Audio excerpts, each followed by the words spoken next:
There are many mysteries on Fenrir, but also many legends. Either stories of magnificent battles or people who have reached legendary status themselves. As far as people go, in the east you have Lord Kazai, an honorable warrior who served his ruler with body and soul, only to be cast aside until the people of Onyx chose him to rise up as their new leader. In the west you have King Ingvar, a man who was never handed anything in life, and was forced to fight for everything he now considers his own. These two are forever linked due to their rivalry and their world-changing battle atop Mount Shire, the same battle that classifies them both as legends on Fenrir. Gods living among us. So where does that leave the rest of us Fenins? Are we just meant to be pawns in their story? If we're being honest with ourselves, I think most Fenins would just want a simple life. The celebrity these two have garnered in recent history would be too much for the average Fenin to even comprehend living through. Then there is the other side of the coin. There are many people on Fenrir that would kill to have their name told about in stories from coast to coast, their achievements sung about by bards and poets, and tales of their triumph traveling far out to the other continents. These people are potentially the most dangerous type of people on Fenrir, because not all of them look at Lord Kazai as a role model, but instead misunderstand King Ingvar's rise to fame, and think they may succeed in a similar fashion. One such person is a member of King Ingvar's army, a man by the name of Grex. No one is really sure if it was his intention from the beginning to go down the path he's on now, but he was recruited randomly into King Ingvar's army shortly after King Ingvar announced himself as the new god for those who followed the wolf god Enrar in the town of Genin. This was relatively early in King Ingvar's campaign to take over Obsidian and crush Lord Kazai's Onyx army. At first, Grex went under the radar, as he wasn't much of a fighter compared to some of King Ingvar's stronger knights. But with pure will and determination, he started to become stronger and stronger. He would often volunteer for missions where he knew King Ingvar would be present, and tried to study the way the king carried himself. Grex started to model himself after the king and tried his best to follow in his footsteps. Unbeknownst even to him, Grex began to gain the attention of King Ingvar. Despite his brutish nature and what most people who don't know him might think, Ingvar is actually quite intelligent. Not only did he begin to recognize the growth and improvement in Grex, he also realized Grex's reliance on Ingvar being there to make the major decisions and guide their army in the right direction. Therefore, the king thought it would be best to see how Grex can handle himself without him being present. The task in question was getting the people of Reddick to join Ingvar's cause. Scout out if there were any able-bodied men and women that they could recruit to the Obsidian army and spread word of King Ingvar's reign.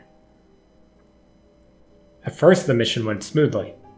Grex and a small group of Obsidian knights entered Reddick, which was often considered the slums of Obsidian, and entered the few businesses around town.